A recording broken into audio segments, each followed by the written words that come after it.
Hi friends, welcome to TechTouch channel. Today I am going to show you in this video how to fix new text document option missing or not showing on desktop right click in Windows 11 PC. So before I start the video, please subscribe my channel for more latest video.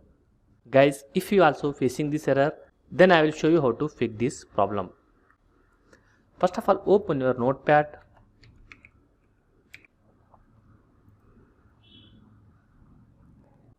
Then type here welcome. Then click on file, click on save as, then select here all file.